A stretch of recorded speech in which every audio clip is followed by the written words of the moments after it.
to you. Today is Monday, the 15th of June 2026. My name is Francisco Gaffney, and this is my daily streaming all about governance, risk, compliance, and advisory boards.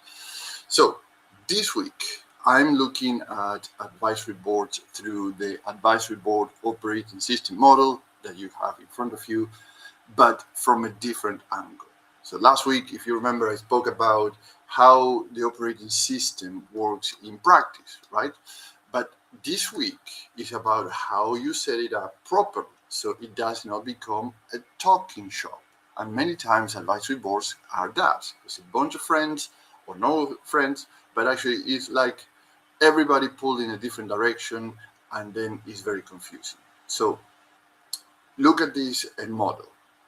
In the middle, you have your advisory board. This is the operating system.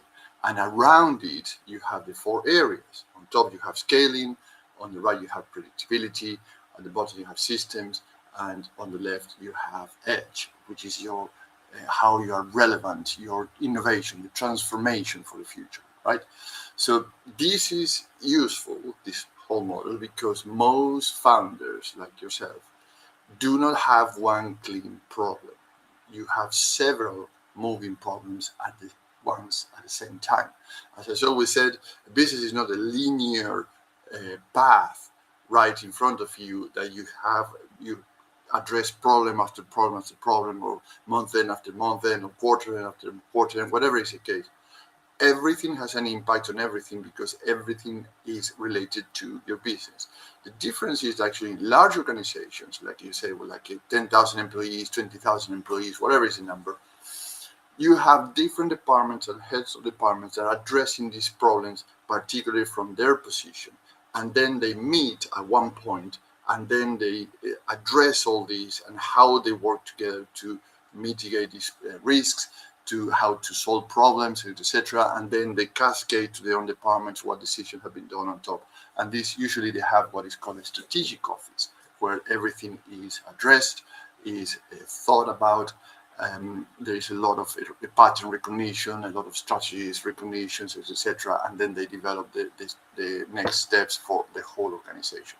Now, if you are in an organization of 50 employees with 10 million revenue, probably you are the person that actually is doing all that in your mind. So it's very difficult when you are pulled in every single direction and you see all the directions that you can be pulled probably every day, and you are thinking things through while you're pulled in something different. For example, personnel or people is a lot of stress there, because it's not just only the people that are doing the job, the people are delivering, the people that are operating, the people that are selling, the people that are in account payables or receivables.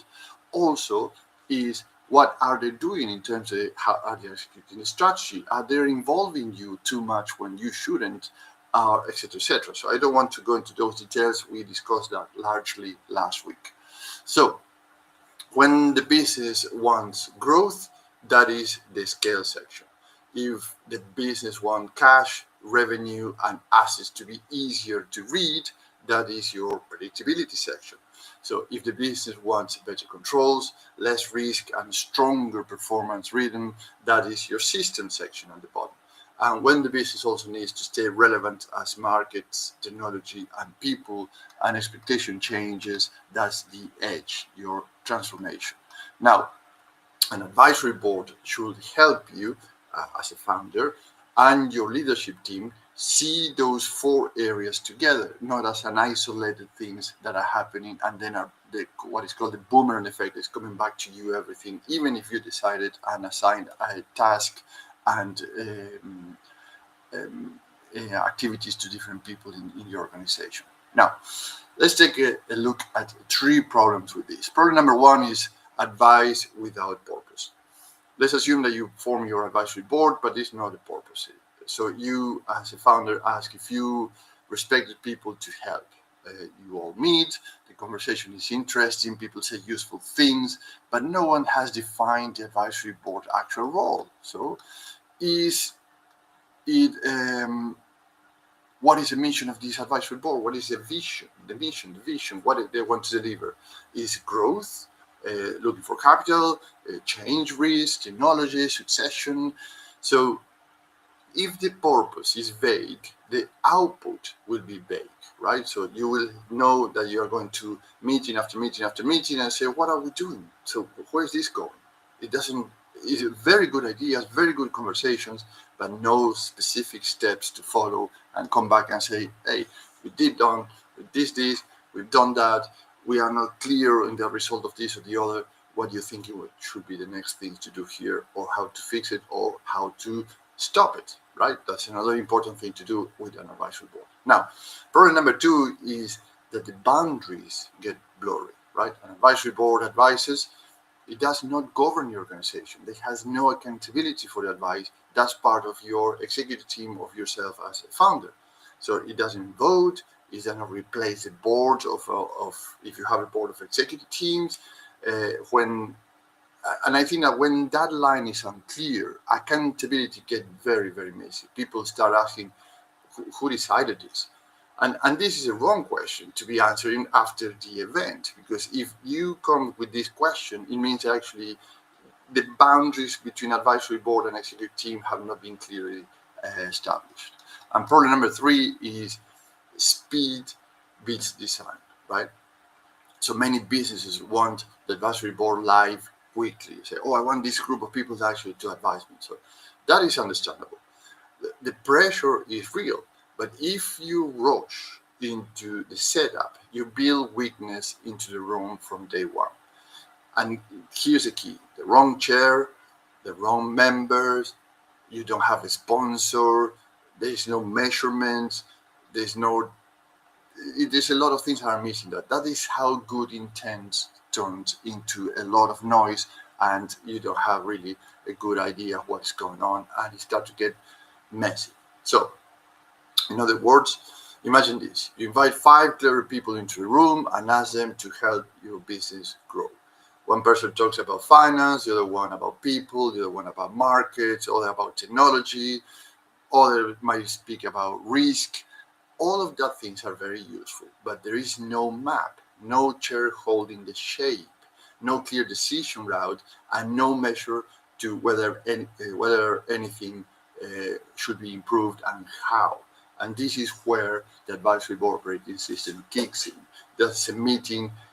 It's not a meeting with good intention. It's a whole map as the one that you see in front of you right now. So you have an operating system where the things are related to each other, and you can easily understand where you're standing any moment of the day when the problems lands on your desk. You know, say, if you have a problem and say, oh, we have a problem in terms of our revenue collection, for example, so where is the problem, right? So it's about revenue really, or it's about operating. So you have to look into your governance risk compliance systems, where you have all the workflows, your risk management, etc., etc. So you say, okay, fine. So I understand that perhaps the fire now is actually the revenue is not collected as it should or in the time that it should.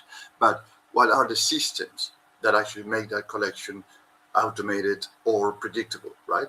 So that is how you start to see things very, very, very differently, because it's not the next fire that you have in front of you. Then you can understand where are the causes of those problems. So as a board advisor, what I would propose to consider is the following. Start with the operating design before you start with the names. So the first question is not who should I invite? Probably the first question is what problem I am asking this advisory board to help me solve. So the next question might be, where does the problem sit in this advisory board operating system, in this model? So if it sits in scaling on the top, you are dealing with brand, people, and partnerships. I'm going into a big model now. Let's say that you've identified a problem that sits in predictability. So you're dealing now with revenue, assets, and your capital. So if you are identify that the problem sits in the systems, you're dealing with, as I mentioned, governance, risk, compliance, controls, and performances. So, and finally, if you think that the problem sits on the edge, meaning the transformation, the innovation, you're dealing with strategy, reinvention, and market relevance. So now you have a map. You know, you start to understand where the people that you need to help you could be or can be the best candidates for your advisory board. It's not just a good, oh, this is a good man or good woman, I like her or him to be in my advisory board. Now you start to look at different ways who is the best candidates. And once that is clear, the shape becomes easier, right? You can decide whether you need a chair to be the anchor of this advisory board, or a project-based advisory board, or a fuller board with internal and external members. And this is for many founders. I would not. They start with a large advisory board, and I will start the other way around, with a skilled independent chair and a tight sponsor inside the business, just two people. That gives you a clean first rhythm. You test the scope, you test the agenda, you test whether the business is ready to use advice properly or not, etc., etc. So don't go big, which is very tempting because it's very flashy. You can put it on a web page, you go to seminars, to enterprise, your own presentation, say, oh, this is our advisory board, and you have 5 flashy names there, they have all their merit, but that merit is really addressed to your company operations, systems, governance, scaling, growing, predictability, and this is the best first challenge that you have to address. So this matters because the chair, for example, is not a host. The chair is this is very how can I put this? A very common assumption. Oh, this is a host, the chair. No, the chair is a person who holds the quality of the conversation, and this is a very important distinction. You have to put that in front of you all the time. The quality of the conversation. They frame the agenda. They manage the room. They keep the boundaries clear. They work with internal sponsors and turn expertise into usable options. So without that, all the advisors can talk, right? But with that, meaning with a good chair, anchor chair, the advisory board really works. Now, so what you gain working with me is 3 things: business outcomes, differentiators, and risk reductions. In terms of business outcomes, is a clean advisory board setup that helps the business make better decisions without confusing who owns the decision. In terms of business differentiators, you see the model, the advisory board operating system.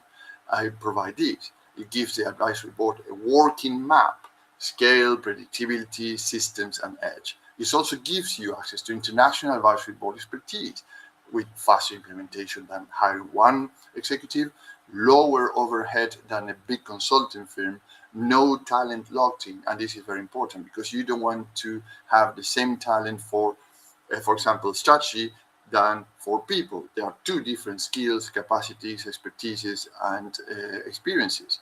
So you cannot lock in the same people for everything. And because of that, we can swap members every 6 months as the business needs changes. So the risk reduction is simple. You avoid the 3 common traps: vague advice, blurred accountability, and no measurement. So if you can measure it, you can improve, as they all advisory goals. So one action you can take home today, and is doable in 30 minutes or less. Write 1 sentence that starts with, our advisory board exists to help us. What is helping you? And then finish it with one business outcome, not 5 different outcomes, just one business outcome. And that's your starting point. If you cannot finish that sentence clearly, do not recruit members yet. Fix the purpose first. And here's the question again. Our advisory board exists to help us to, and make one business outcome decision or statement there. So let's pause here for today and reconvene tomorrow, because tomorrow we move into the scale, the top of the advisory board operating system model. We will look, or I will look at the why the right advisory board members must be matched to purpose, not status. And if you are a founder or a leader, executive team, or non-executive director in a company with 50 or more employees and more than 100 million of revenue, and you want an advisory board operating system that gives you sharper decision, faster implementation, and lower risk, let's have a 30-minute chat. Because I would love to understand where you're coming from, where you are today, where you like to go. So we can design an advisory board that brings you 26% revenue increases, 18% more productivity, with a faster implementation than hiring one executive, lower overhead than the big consulting firm, no talent locked in, and swappable members every 6 months. Have a great day, and I'll talk to you tomorrow. Thank you, and bye-bye.